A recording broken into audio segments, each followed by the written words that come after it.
പത്മ ലളിതാ സഹസ്രനാമം അടുത്ത വരികളിലേക്ക് കടക്കുന്നു. ഇന്ന് ദേവിയുടെ, അമ്മയുടെ നിരന്തരമായ ആശ്രയമായി നമ്മളുടെ ഉള്ളിൽ എങ്ങനെ കുടികൊള്ളുന്നു എന്നുള്ള വരികളാണ്.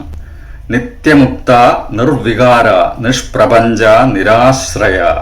നിത്യമുക്തയാണ്.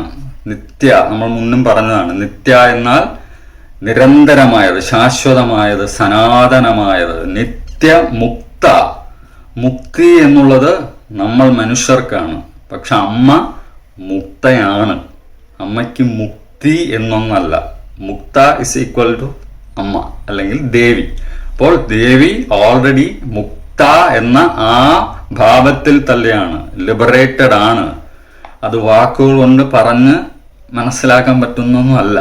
എങ്കിലും നമ്മൾ പറയുന്നത് നമുക്ക് വേണ്ടി മാത്രമാണ്. അതാണ് നമുക്കാണ് മുക്തി. ദേവി മുക്തയാണ്. സദാ മുക്തയായി ശക്തയായി സനാതനമായി വസിക്കുന്നു, പ്രവഹിക്കുന്നു ദേവി. അതിനാൽ നിർവികാരയുമാണ്. വികാരങ്ങൾ എന്നാൽ ഇമോഷൻസ് ആണ്, അല്ലെ? എനർജിയാണ്. കരയുന്നു, ചിരിക്കുന്നു, എല്ലാം വികാരങ്ങളാണ്. ആ വികാരങ്ങൾ നമുക്കാണ്.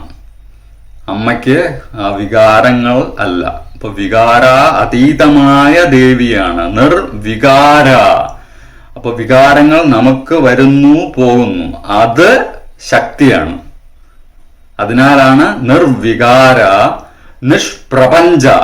പ്രപഞ്ചം എന്നാൽ പഞ്ചഭൂതങ്ങളെ കൊണ്ടുണ്ടാകപ്പെട്ടതാണ് പ്രപഞ്ചം, പഞ്ചം.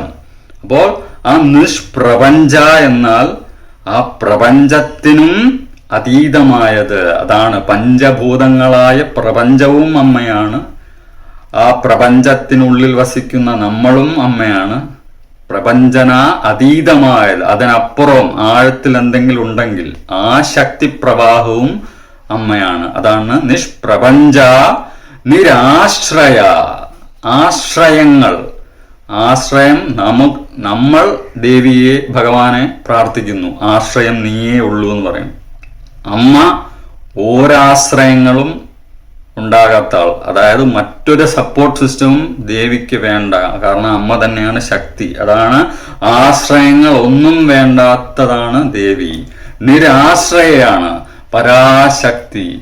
ആ ശക്തിയെ ആശ്രയിച്ചാണ് ബാക്കിയെല്ലാം ശരണം പ്രാപിക്കുന്നത്. അപ്പോൾ ഇവിടെ ദേവിക്ക് മറ്റൊരാശ്രയത്തിന്റെ ആവശ്യമില്ല.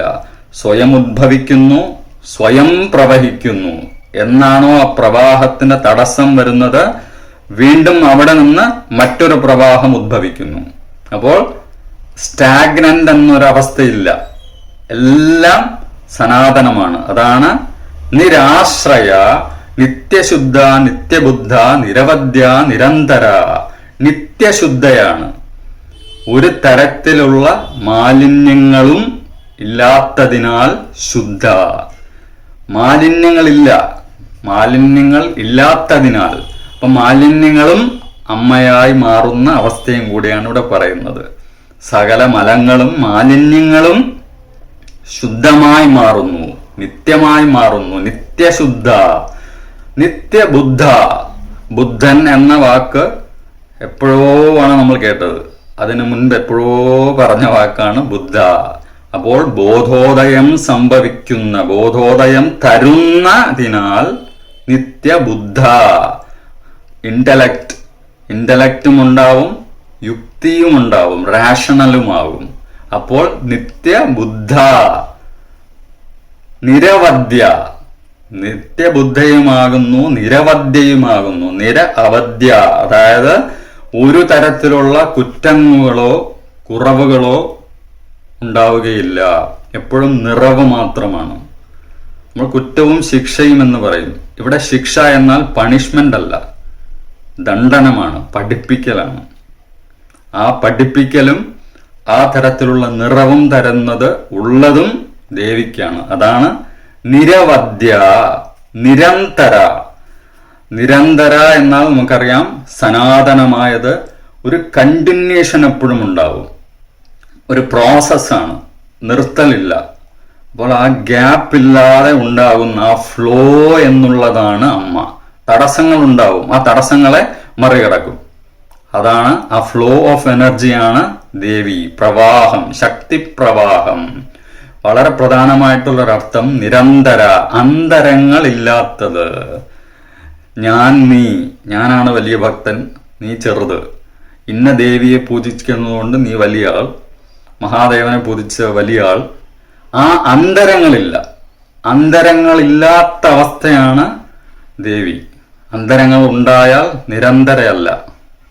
അപ്പോൾ അതിനാൽ ദേവി നിരന്തരയാണ്. നിത്യമുക്ത, നിർവികാര, നിഷ്പ്രപഞ്ച, നിരാശ്രയ, നിത്യശുദ്ധ, നിത്യബുദ്ധ, നിരവധ്യ, നിരന്തര. ശാന്തി, ശാന്തി, ശാന്തി. അമ്മേ ശരണം. പത്മ.